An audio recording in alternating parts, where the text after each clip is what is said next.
The DS9 gang are heading to Earth to update Starfleet about all things Gamma Quadrant. Starfleet are basically middle management in space though, so everything involves formal dinners if you're a senior officer. Those who aren't have sufficient good sense to decline invitations, and Sisko, Dax and Bashir teleport down to prepare. Or not, as something screwy happens with the teleporter, and O'Brien has no idea where they've gone. The answer is a flaw, and Sisko and Bashir are woken up by somebody with a shotgun who doesn't want them here. That's because sleeping on the streets is illegal, and not having identification is pretty frowned on too.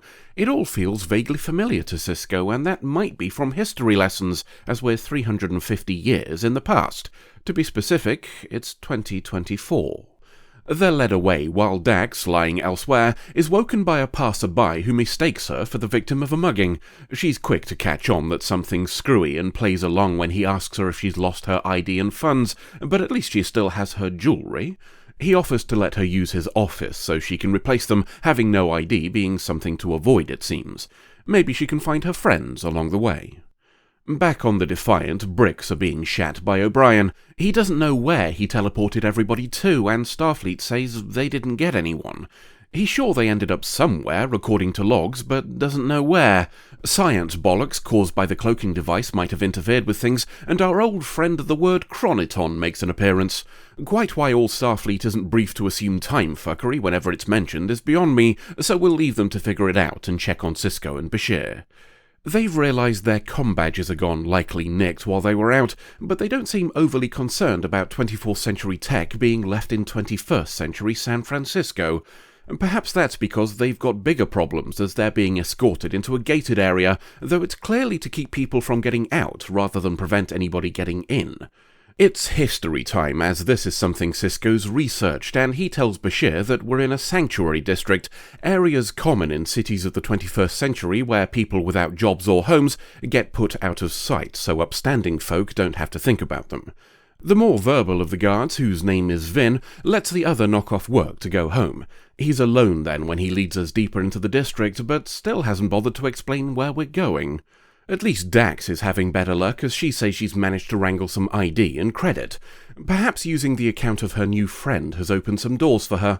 He introduces himself as Chris Brinner, head of a communications company named after himself.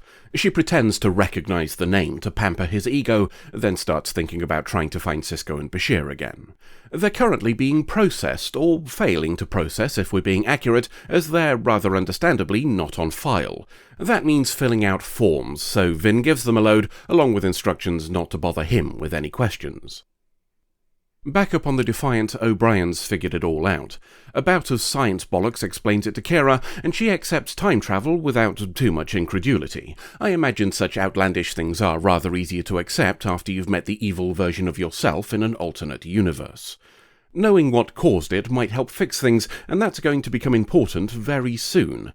Sisko recognises the date and explains its importance to Bashir and we viewers.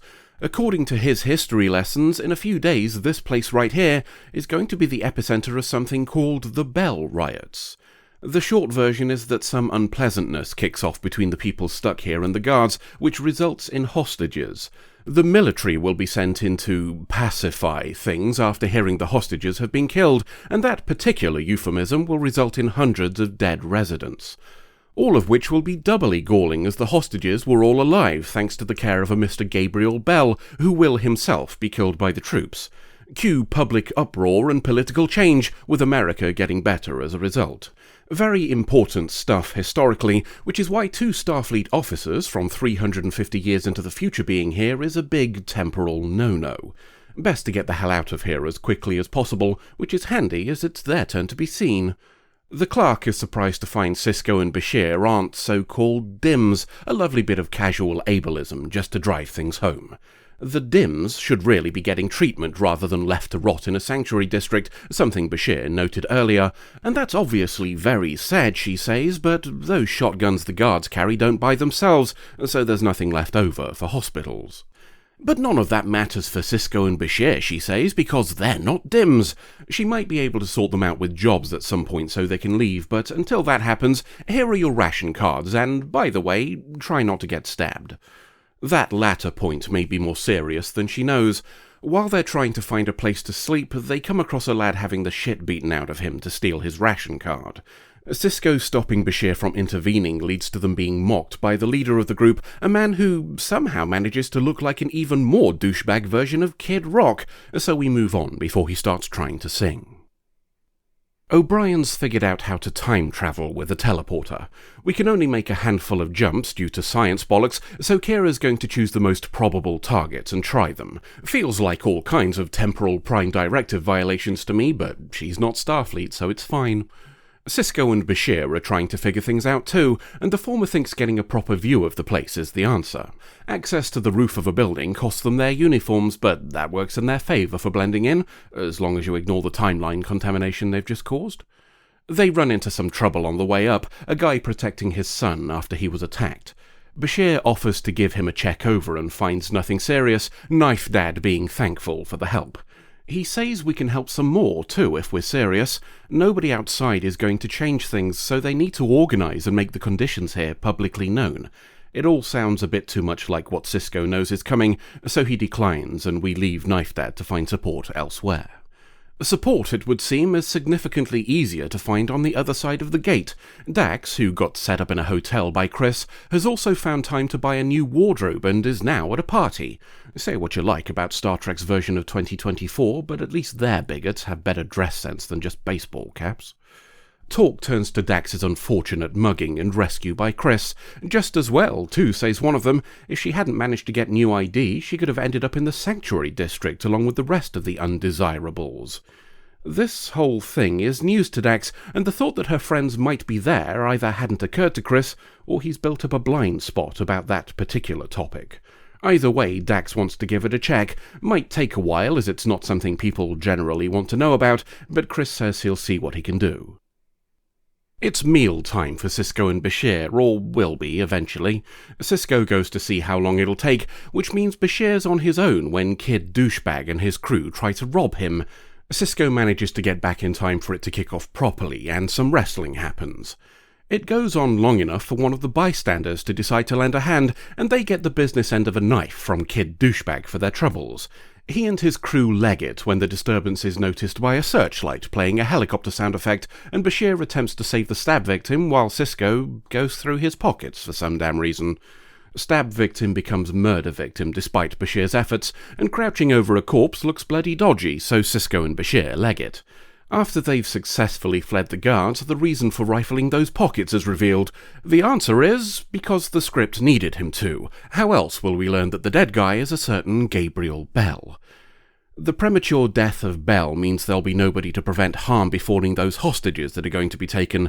That could bollocks up the entire timeline, so there's really only one thing for it. They'll have to help the hostages themselves and hope bollocksing it up in the opposite direction evens things out. Back on the Defiant, they're getting ready to do some time shenanigans of their own, or not, as their attempts to call Starfleet don't receive a response.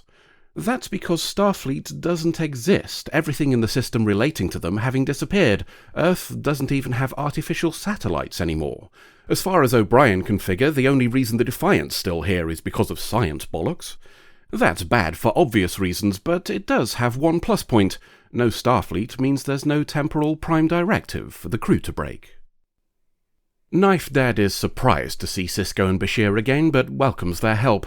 He's planning a demonstration in a few days and wants to bring as many people as possible, so we agree to spread the word.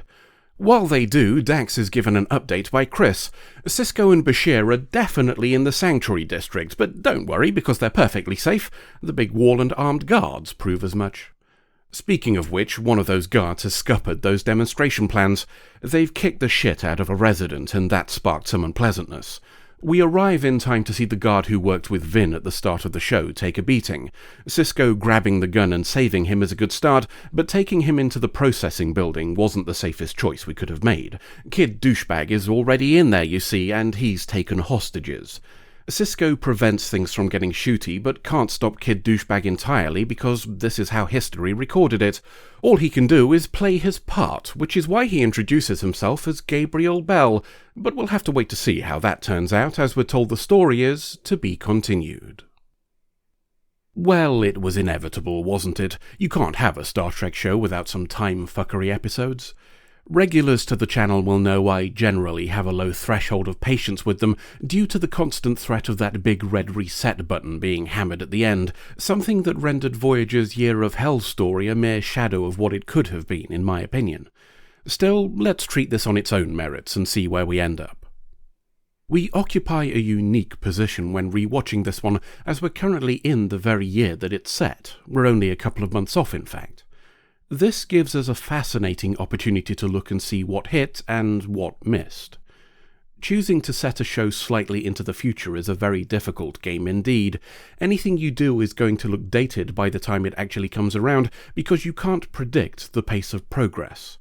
The use of a stylus on the terminal Dax interacts with, for example, looks anachronistic to us now, as we're already at the point of having touchscreen interfaces similar in functionality to the LCARS designs that define Federation tech of the 24th century. There's a certain irony in Star Trek itself having contributed towards why that happened. Dress style, however, manages to go the other way, assuming far more change to formal wear than the nips and tucks in traditional suits that we actually got. The standard three-piece suit hasn't changed significantly in the past 100 years, but then that fact creates its own problem. How do you make something look slightly futuristic when dealing with items that are timeless? The answer here seems to be asymmetrical ties, which I suppose is as good an answer as any, even if it looks a bit weird to us now. All of that being said, I'll admit the fact that Dax got a suit rather than a dress pleased me. Little nods to the breakdown of traditional gender stereotypes are always welcome, so we'll give some points for that. The bulk of the topic then is the treatment of those less fortunate and the apathy of others towards it as long as they don't have to watch. It's about as subtle as a sledgehammer to the balls, but sometimes it needs to be. We're talking about a show that a vocal minority of viewers genuinely believe supports right-wing values, which is all the evidence you need that subtlety just doesn't work on some people.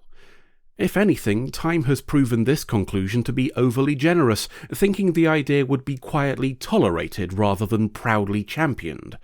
I live in a country whose leaders wanted to cram hundreds of asylum seekers on a barge with numerous safety concerns, including a source of Legionnaire's disease. Anybody questioning the humanitarian issues was labelled weak at best or a full-on traitor at worst. Watching the characters in this discuss undesirables seems somewhat tame by comparison. Which is not to say that the episode doesn't have plenty of unpleasantness of its own. The casual ableism of referring to those with mental health issues as DIMS is pretty jarring when watched today. Bashir calls out the practice, but not the label, and saying those affected could be normal if treated is problematic too, but perhaps we should see that as a sign of the progress we've made since it was filmed. It does a few things right, though, and admonishing how tattoos are viewed negatively is one of them. Chris Brinner saying he needed to remove a tattoo in order to conform can be viewed as a condemnation of society stereotyping them. As to the story itself, well, it's Star Trek and time travel, so obviously it's chock full of holes. Having events in the past only affect the future once we the viewers have seen them is the most egregious, but it makes the most sense narratively, and they don't waste time trying to explain it with science bollocks, so we'll let it go. Of the options available to the writers, just rolling with what the viewers will understand is probably the right call, even if it doesn't stand up to scrutiny once you give it some thought. As I've said before on here, the Doctor Who approach of just getting on with it and ignoring the logic is usually the most entertaining, and that is what matters. End of episode. Space Dog, I've had an idea. We're not getting married. What? What? So anyway, this idea. Do tell. Thank you, I will. My idea is this. We can't contact Mr. Morden, but we can find out where he called from. We only advertised on the station, so, logically, that's where he was. You can do that then, can you? All the technical stuff with calls and the like? You're asking if I, the former computer of a starship, can do technical stuff? Alright, no need to be a dick about it just 'cause I turned you down. Woof.